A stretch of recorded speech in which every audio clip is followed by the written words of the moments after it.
Lori's drugstore was a strange place to be on Christmas morning. And yet, there we were. It was 1973, and there were no other stores open on Christmas morning in the little town in New Jersey where I was living. My father busied himself trying on cologne. My sister was lurking over there by the candy aisle. And I read through almost an entire rack of Susan Paulus Schultz cards. Do you remember those? They had these sort of earth tones and overdone sentiments. And in those days, they were pretty much the only alternative to Hallmark. That Christmas was, well, awkward. The night before, the Christmas tree had refused to cooperate in going into its stand. Angry words had been exchanged, many angry words. And then after my sister and I had gone to bed, decisions had been made, and we would soon hear the word divorce for the first time. It was a word that in those days was not spoken quite so often. What we got for Christmas that year, I could not tell you. But I remember that I was very grateful that we got through the opening of presents without any further incident. The family meal had been skipped in favor of individual snacks. And then there we were, in the drugstore with my father, giving my mother some time. And the thing was, we were not alone. That drugstore was more crowded than I had ever seen it. Now, as a teenager, I loved the work of Leo Tolstoy. Perhaps the story I just told you explains why. But one of his characters, Anna Karenina, says, "Happy families are all alike, but every unhappy family is unhappy in its own way." And this is the time of year in which we may feel that particular brand of unhappiness that may be our inheritance. It is a time of year in which we may feel a desire for something different than what is actually happening with us. It's a time of year in which it may seem as if everybody else is in a non-Tolstoyan family, and we are there representing Tolstoy's truism. Perhaps you dread vacation because the break from your job makes you realize how much you hate it. Or perhaps you are terrified about facing this holiday alone because you've had a big loss in your life. And if that wasn't enough, this morning is less than 36 hours since we woke up to find out that the Senate passed a disturbing tax bill, which will erode even further the diminishing soil of our common life. As sure as tinsel and Christmas jingles, this time of year brings much reflection, and many of us can find a little bit of life wanting. So what do we do? What do we do when the world has not given us what we think we expect and what we know we want? What do we do when we fervently wish for something other than what is before us? This is an installment in a series of sermons I've been doing this year called Do-It-Yourself Virtues, practices which deserve cultivation in our lives because they can make us live better, I believe. And the virtue that I am putting forward to you today is acceptance. Yes, acceptance. Now, some of you may be thinking, no, thank you, I'll take another virtue. So we'll start with what acceptance is not. Acceptance is not acquiescence, and nor is it denial. To accept something means that you are willing to face what is, even if it is not what you want with all your heart. That acceptance can be the first step to making change. Insight meditation teacher and author Tara Brach talks about the importance of understanding the true nature of acceptance. She says acceptance is to face the truth rather than to look away from it. Facing the truth doesn't mean going limp. It doesn't mean failing to resist truths that we want to change over time. It simply means starting with being aware of where we actually are, because that's an important place to start. She tells a famous story about the writer Oscar Wilde, who was coming in and out of consciousness near the end of his life and is said to have exclaimed, "This wallpaper is killing me. One of us will have to go."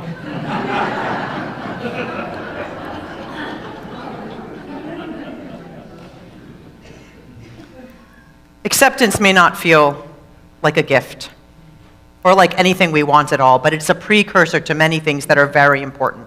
Forgiveness, right action, engaged life. Acceptance requires, too, that we know the difference between desire and longing. Author David Richo, who has been with us, gifting us with his teachings many times before, and who will be with us again in February, has a new book on what he calls the 5 longings. And he explains that there is a very important difference that we seem to be getting confused between what we desire and what we long for. A desire is something that can be fulfilled by obtaining something, whereas longing is something that is deeper and perhaps is something that is larger than we will ever know in our lifetime, touches something. Some of our desires may never be fulfilled either, but our longings almost certainly will not be at some level. So the key to an engaged and meaningful life, he says, is to look for ways to accept and determine which of our desires we can let go of, and to understand that some of our longings, like old friends, will always be around. Longings are part of what help us move towards fulfillment, he says, fulfillment in our lives and in the lives of those we love in the greater world. Desires, if taken to their extreme, will lead to a life centered around greed, ignorance, and hate, because we will fear anyone that we think will foil our desires. This tax bill, as proposed, is going to further cripple public education. It's going to take away tax credits for renewable energy and put back in incentives towards coal production. It's going to further slide resources towards that imbalance which favors the rich and reduces the availability of health care for all, and that's just a few things it will do. And I know that there are people out there saying, we should not be talking about the tax bill on Sunday morning, but guess what? It's a reality, and it's one we have to accept. For what will result in about $100 a month for most people, money that can be spent to fulfill just a couple small desires, we will give up progress on many of our deeper longings for an equitable and fair society which provides paths for health, safety, and growth for those around us. It's important to accept this. David Richo says that we have 5 basic kinds of longings. We long for love. We long for meaning to be made in our lives. We long for freedom. We long for happiness. And we long for the ability to find growth and paths to growth out of the experiences that happen to us. These will always be with us and will never be completely fulfilled. But our quest is to continue to seek ways to enhance our lives and the lives of others. And those core longings are different from desires which can fixate on one particular path that we are sure we absolutely have to have, and which can lead to self-hatred, to toxic discontent, and to addiction. This is the time of year until very recently when people looked forward to certain things happening that could only happen that time of year. Now, technology has allowed things to happen pretty much any time you want to in many cases. But one of the things that used to happen at this time of year is we would see television shows that we wouldn't see any other time. Specials, they were called. Television specials, holiday specials. And in 1965, Charlie Brown's Christmas was released. It was a really odd program that went against all the formulas of its time. It was based on a comic strip, Peanuts. It did not have a laugh track, which every show of its time had. And it used child actor voices for the first time to play the children's characters. The critics predicted it would be a dismal flop, which is why it's still around. It's part of my family's tradition. We have to watch it together at some point. Now we, of course, have the CD, so it makes it a little easier, but it occurs to me that one of the reasons why this show has been so timeless is that it is true that Charlie Brown has a lot of desires that are never fulfilled in the 30 minutes of this show. He wishes to have friends that he doesn't really get. He wishes perhaps to have a different kind of familial relationship, particularly with his sister, who's constantly making fun of him in front of others. He wishes to be better at sports, to be a better leader. None of that really happens in the show. It's true, though, that when the children gather around the small tree that he has found, and Linus begins to tell just a few bits of the Christmas story, there's a hush, and the scene is filled with that kind of longing for a better world than we will probably ever know, but which we know we need to continue to strive to create. Acceptance says, we understand what that is, so we do not spend all of our energy chasing after desires, and we can engage with that longer lasting frame of longing, which we also need to touch.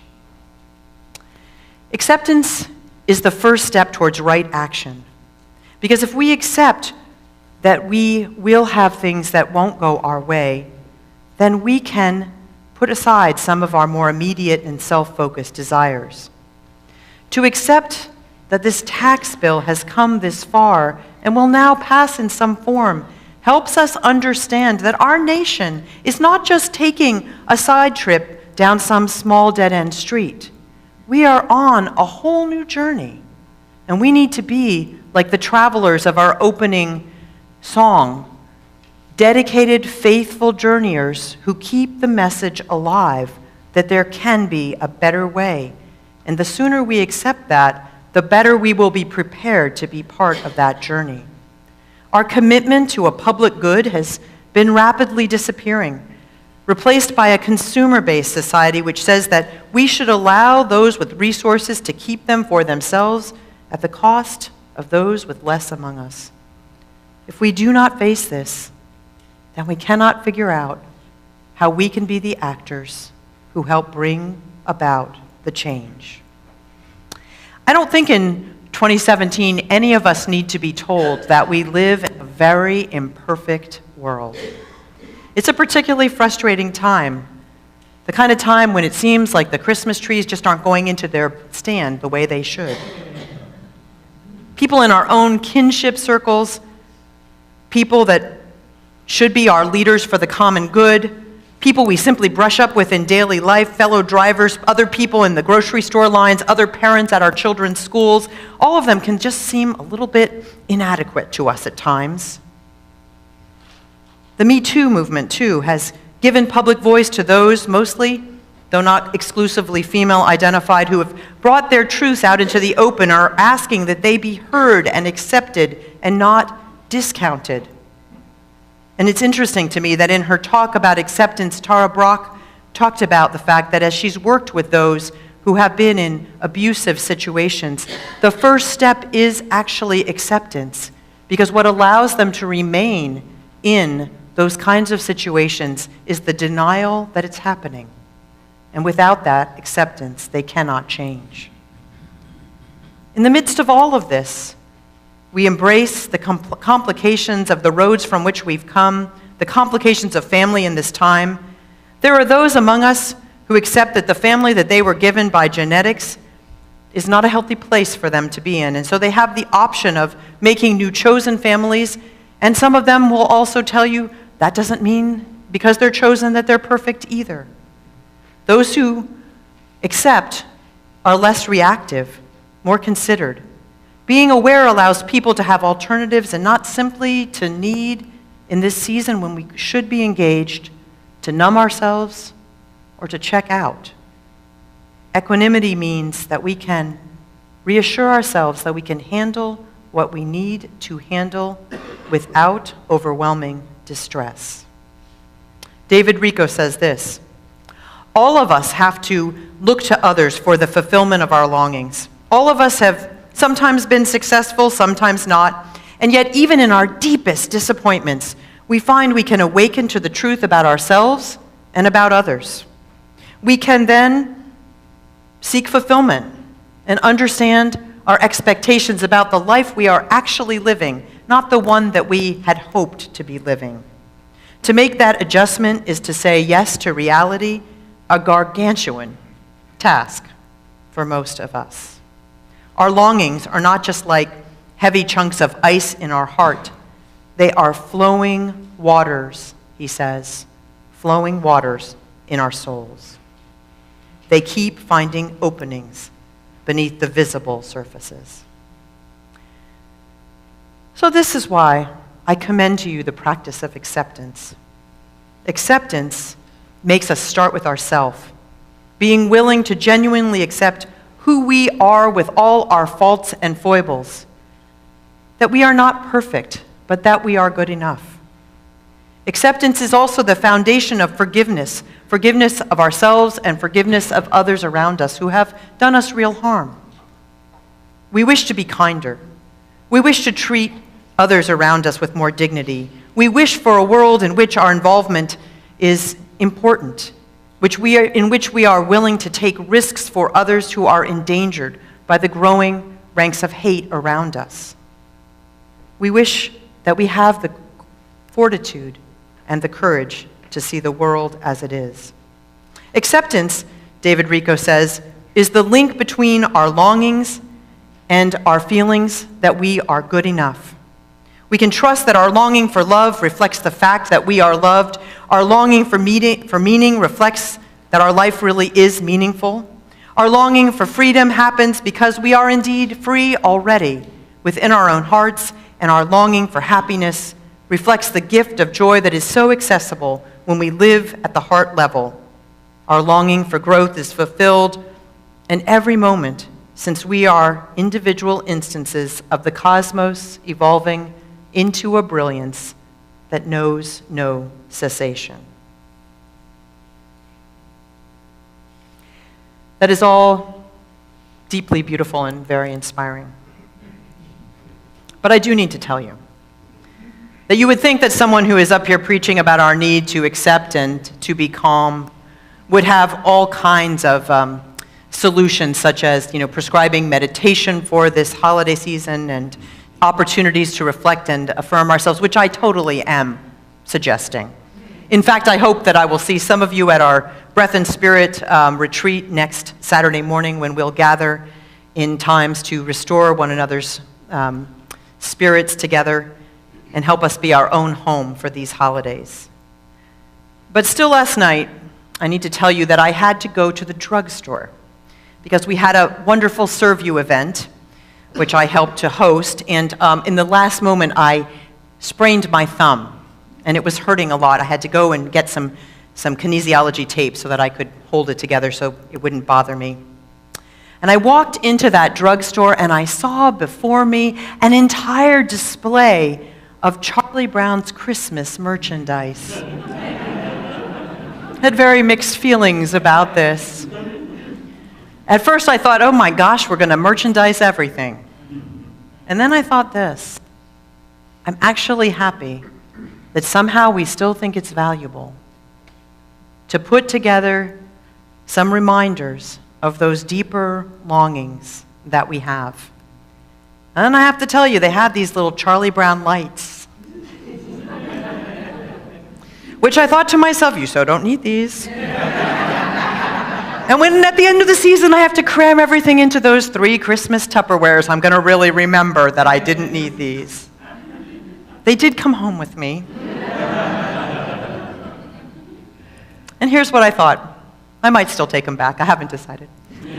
But this is what I thought. If there's some other family that takes refuge in that CVS in downtown Walnut Creek on Christmas Day this year, I hope that somebody will walk over to that display and push the little button that makes all the Snoopies light up in beautiful colors and plays a little Christmas music. And they'll remember that there's a greater hope than we can know individually that we hold together in our collective memory, and that they will feel a little comfort and acceptance. Through acceptance, we live the life we have, and we act as we wish to respond to its inadequacies. Our response to the world is ours. It lives in our own hearts and spirits. Acceptance is not avoidance. It is not being a doormat, as Tara Brach says. Acceptance is facing what is so that you can move forward in the only life that you have in the only world that we know. For ourselves, for those we love, for our hurting neighbors and nation. Let us have the courage to be people of genuine acceptance, right action, and loving witness to this world.